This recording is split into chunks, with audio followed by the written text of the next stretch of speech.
C'est étonnant, non? Alors maintenant, nous allons écouter le procureur de la République des Proches. Vous y tenez vraiment? Oui, dans son réquisitoire implacable. À propos de rugby, justement. Oui, c'est... Bon, d'accord. C'est amusant. Oui, merci. Vous êtes très mutin, monsieur le président. Oui, c'est dans la mer Noire. Eh bien, monsieur le président, mesdames et messieurs les jurés, public chéri.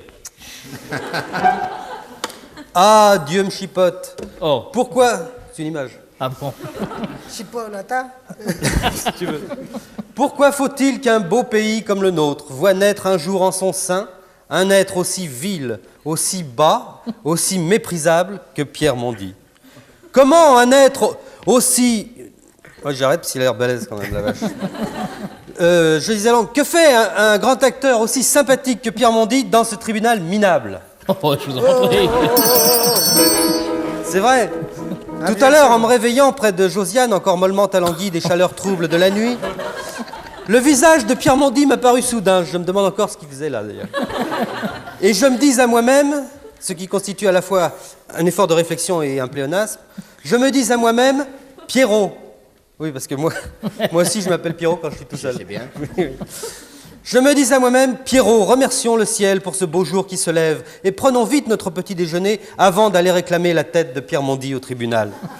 Mais soudain, le doute se fit en mon âme et conscience. Je n'avais pas encore préparé mon réquisitoire.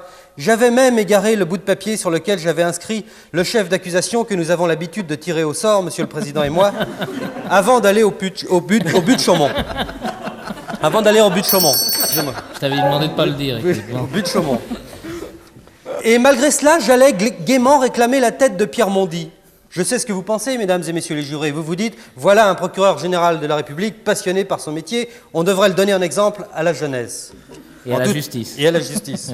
En toute modestie, c'est vrai, monsieur le président, je l'avoue, je fais un métier qui ne m'apporte que des joies et je m'efforce de le faire bien avec mes camarades, le bourreau, l'aide-bourreau, Alain Perfit, etc., etc. Mais enfin, me disais-je, en trempant distraitement ma tête de veau dans mon café au lait, est-ce bien raisonnable de guillotiner Pierre Mondy alors que je ne sais même pas ce qu'il a fait de mal?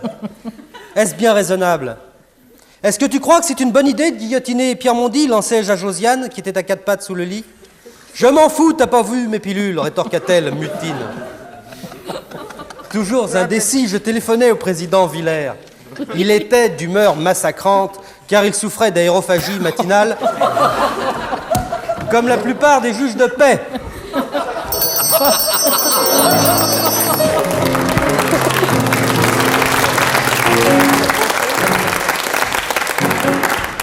Ça va le bas. Je ne ferai plus, je le jure de la main droite. Est-ce bien raisonnable de demander systématiquement la tête de chaque accusé, demandai-je au président Villers. Et que voulez-vous que nous fassions d'autre, me rétorqua-t-il, tant que le studio 106 ne sera pas équipé de chaises électriques, comme je l'ai demandé dans ma circulaire FB 266C. Mais on n'a tout jamais ce qu'on veut, c'est ça l'administration, mon pauvre Pierrot. Ah, certes, on peut regretter le sous-équipement électromécanique qui met des bâtons merdeux dans les roues glorieuses de notre beau pays. De ce beau pays qui a donné au monde Molière, Jeanne d'Arc, Bernadette Soubirous et Ève Ruggieri. Ce beau pays qui a vu naître le Moyen-Âge mystique et la Révolution vengeresse. Ce beau pays qui ne craint pas d'ouvrir ses bras aux exilés qui souffrent. Ce beau pays où le meilleur a encore failli donner le tiercé en 3 chevaux samedi dernier. Bref, mon pauvre monsieur Mondy, je vais devoir réclamer votre tête. Finalement, monsieur Mondy, on ne meurt qu'une fois, comme le disait votre personnage historique préféré, Georges Clémenceau, le lion de Belfort. Et de toute façon...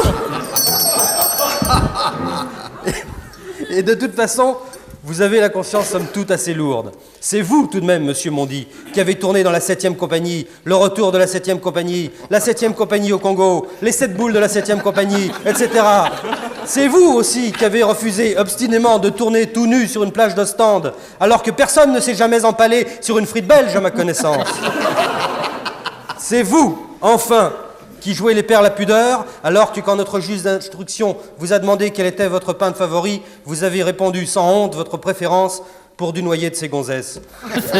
Mesdames et messieurs les jurés, je terminerai par un seul mot. Quick!